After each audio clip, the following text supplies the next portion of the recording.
Nabino bandeko oyo ba landaka chaîne na biso ya Eyenga Tai STV.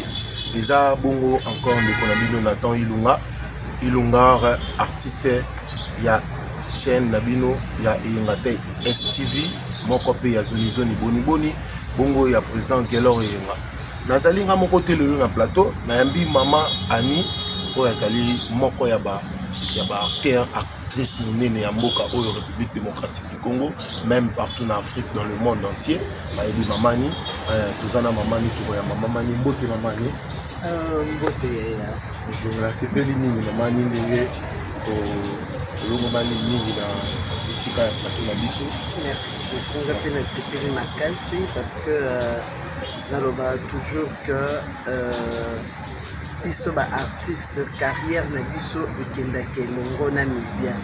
Soki oza artiste et que tu ne fréquentes pas les médias, tu n'as pas beaucoup de chance à okende liboso. Donc pour Nangai, à chaque fois que je me retrouve devant une caméra, c'est une opportunité pour que et pour que nous puissions. Merci mingi bongo mamani. Tozali kokoba nga moko pe nazali na esengo ya koyamba artiste monene ya mboka oyo, ce n'est pas facile. Mamani na ko rappeler que déjà oyebana déjà dans le monde. Donc ozo partir kaka ba oyo etikala. Merci bongo mamani. Mamani bandeko bazolanda okoki ko parler na biso un peu na carrière na yo, wapi bouti na yo, dans la carrière na yo, et donc on est impressionné pour atterrir dans le monde théâtral et puis artistique. Oui, déjà dans la carrière nanga sur le banc de l'école, beaucoup la bananioso, côté la classe, ngana bandi. Ma classe de théâtre depuis mon jeune âge, ça veut dire que depuis deuxième secondaire, oh les lots bazobenga en huitième. Oui. Donc la carrière nanga na école d'application à INAS, place où je suis appelé les sous. Et donc voilà, on a eu diplôme d'état, la petite université, donc voilà, on a continué notre carrière. Il y a malam na carrière nanga, grâce à ma carrière, na koye banana batubile. Et donc c'est un épanouissement, je m'épanouis, et tout ça Nazala une femme épanouie grâce à ma carrière, grâce à ma profession. Donc voilà. Oui, merci beaucoup Mamani. Est-ce que na pokoki koza na impressionnement moko boye impressionnant malgré tout bani na bande de l'école na eloko pena oyo soit omonaka soit olulaka na côté na bande de l'école eloko impressionnant pena o atterrir vie wana pena artistique. En fait eloko est impressionnant ga ezala kaka le goût de la scène. Depuis que j'étais toute petite, à chaque fois que même dans mes travaux et à classe, que j'étais sur la scène, je me sentais heureuse. À chaque fois que j'avais à interpréter un rôle, en tout cas je le faisais avec beaucoup d'amour. Avec beaucoup d'amour parce que c'était parmi mes meilleurs moments de la vie. Interpréter un rôle, interpréter un personnage, ils ont pensé Sengo. Et donc c'est ça qui a fait que malgré que Zalaka vraiment pensé Nangate, il y a beaucoup d'artistes professionnels aujourd'hui, mais bon, je suis restée parce que ce goût-là m'attirait et théâtre Zakaloko un peu loco la drogue, hein. C'est vrai que je ne me suis pas encore drogué, mais des toyokaka drogue, ceux qui aussi au goûter nango et si tu restes attaché. Tu restes attaché à moins que au subir ma séance, il y a des intoxications, mais sinon tu restes là et c'est pareil comme au théâtre. C'est pareil pour le théâtre, zélo moko, ceux qui sont bandits en gros. Potikango les arapas. Les arapas. Oui, comme vous venez de dire ici, je me rappelle encore, paix à son âme, Papa Wemba, à l'Obaïlo Mok, lorsqu'il chante, il s'envole. Ouais. Quand on est devant, surtout nous qui avons fait le théâtre classique, théâtre Salamana, la salle, quand tu es devant le public, tu es en train de jouer, tu te dis en ce moment ici,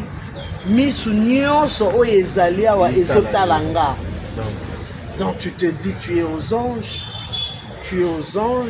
et ça que c'est Ngomakasi, et c'est pareil pour la caméra. Quand tu es devant la caméra, tu te dis que après ici, Mokili est comme Nangai. Donc il y a de quoi être très heureux et s'accrocher Mélo quoi. D'accord maman. Une question.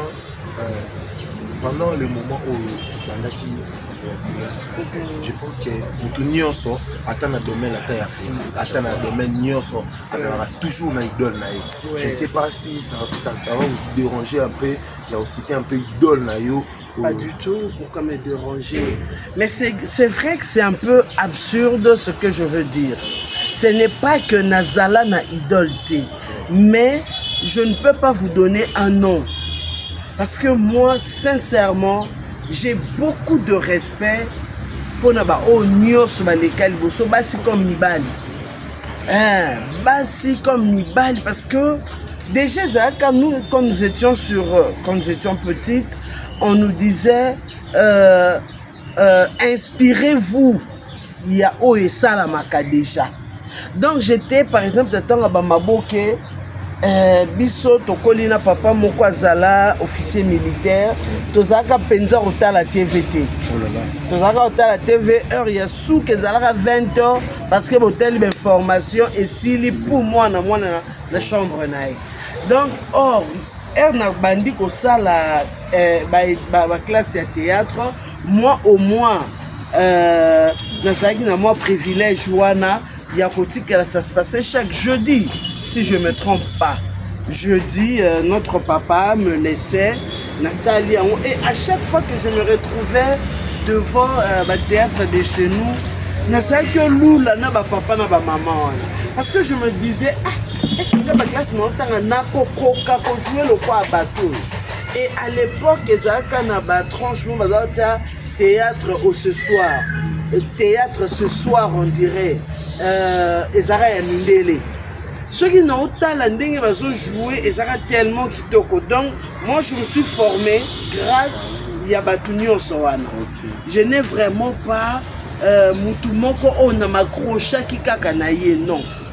Voilà pourquoi aujourd'hui, peut-être, j'ai un peu, moi, grâce wana, il y a corrodé, n'a pas personnage, n'a pas personnage à Mawa, n'a pas personnage à Motema Mabé, n'a pas personnage à riche, n'a pas personnage à pauvre, parce que je m'étais inspiré, il y a Batouana Nyonso, donc voilà. Là déjà, c'est être un artiste. Oui. Pour jouer tous les voilà, rôles. Oui, voilà. Maman, Tokoki Koyiba Souki, ça lui déjà, il a fait il y a combien de temps dans la carrière? Ça doit se fêter aussi. J'ai commencé depuis. Tu es aussi au prendre la journée dans le robot sana. J'ai commencé depuis 1991. Wow. Et bien là, vous avez un beau tamité. Ouais. J'ai commencé toute jeune. Okay. J'étais très jeune. Déjà, ça c'est sur le plan professionnel. Mais déjà, je vous dis qu'à l'école, c'était en 1987. 87 ou 88 que je suis monté pour la première fois sur la scène grâce à festival Moko pour enfants, festival Joukotège. Et comme un Joukotège, journée congolaise de théâtre pour enfants et la jeunesse. Pour l'enfance et la jeunesse. À l'époque, je Jouzatège, parce qu'on était à l'époque à Zaïre. Oui, oui. Donc, c'est en tant qu'élève. J'étais élève, la deuxième secondaire, nous avons joué une opérette, et donc c'est là-dedans que exercice à classe. Na 87 déjà. Oh là là. Ouais, donc voilà. Une affaire déjà il y a 30. Ouais. C'est déjà bien, c'est déjà bien pour vous. Mais na télé na bandi na 2011. Télé 2011. Ouais. C'est déjà bien. Maman, conseil moko ya mokie pour na bandeko ba jeune frère ba jeune sœur po bazoya na sima et puis bayebi na nzela te bamonaka ba maman comme vous. Mon conseil conseil eza kaka que en tout cas na mokili ka nde tolobaka mwana balabala azaka te mpo balabala abundaka te. Artiste moko mpe abimaka na ndenge na ye moko aza te, mutu nyonso azaka na repère na ye, azala na référence na ye. Donc totala baoyo barepère na biso bazosala biso tolanda pour que nous ne puissions pas nous écarter du chemin oyo ezali ya malamu. Et puis musala kakande, la concurrence doit être loyale. To bima na ba concurrence moko déloyale. To trouver que nakati ya ebele nde comment botombo mi le développement. C'est dans la diversité qu'il y a le développement. Soki mutu mususu aye pe azosala komona mabete. Il faut que le marché ezala inondé pour que musala na biso eye bana libanda et surtout du bon travail, l'excellence et diriger biso. Oui, d'accord maman. Bongo tozokende vers la fin. Nakosenga moi à dire quelque part aux acquis na moi eloko moko ya ko baxila bandeko na biso, même pas artiste, non seulement artiste pardon, bandeko na biso balanda biso na chaîne na biso ya Eyenga TAI-S TV. Oui, ce que je peux dire, je le dis toujours, que na Congo tozaka na biso na ba mécène te, toza na ba producteur te. Nous avons juste des volontés Eyenga Azali jeune, c'est un homme marié, Aza n'a pas besoin, mais Akolinga, Azwa, le peu oyo yaza nango, atiango na profit à culture congolaise. Donc, bisoba oyo tozolanda, toko kaka vraiment ko soutenir ba effort oyo, na ba vu na biso, na ko partager ba lien, na ba commentaire y a bien. Ne détruisons pas l'image de l'artiste congolais parce que c'est l'image du Congo, c'est l'image du peuple congolais et donc voilà un peu ce que je peux dire. D'accord maman, bongo avant tout, là poser question moko ya suka pour mieux se séparer, mais j'aimerais qu'il y ait au sa moi salutation. Mon pour la question moko ya suka, salutation. Moi j'ai commencé Paul Mwamba papa social na pesi mbote bébé Chico maneke Château Rouge dans mbote na yo yango wana Oben Zaou de Soudaf ya yo ezanga raté na pesi bongo mbote na ballon bienvenu na pesi mbote bongo na mon président le cœur Gelor TAI-S Eyenga botete maman na zomi na yo o saluer mo bato question moko na tout na suka donc en tout cas na lingaka penza mingi comme soumettre un exercice wana te po soko sali yango bato bayaka kaka bongo ngobwaka yenga te po nini ngoloba mais je vais seulement dire que bino ba o nyonso boza déjà il y a Eyenga TAI-S officiel, c'est ça hein? Boza la paix à mamani, boza la paix à mamani, bino nyonso bien de bonnes choses. En tout cas, soyez comme des soldats au bako trahisaka jamais au yabango. Bozala wana, qu'il pleuve, qu'il neige ou qu'il vente, restez attachés na amour, premier amour na bino o esaki que bozala na Eyenga. Donc biso toza na po na biso eza sengo po eza musala muso ebakisani.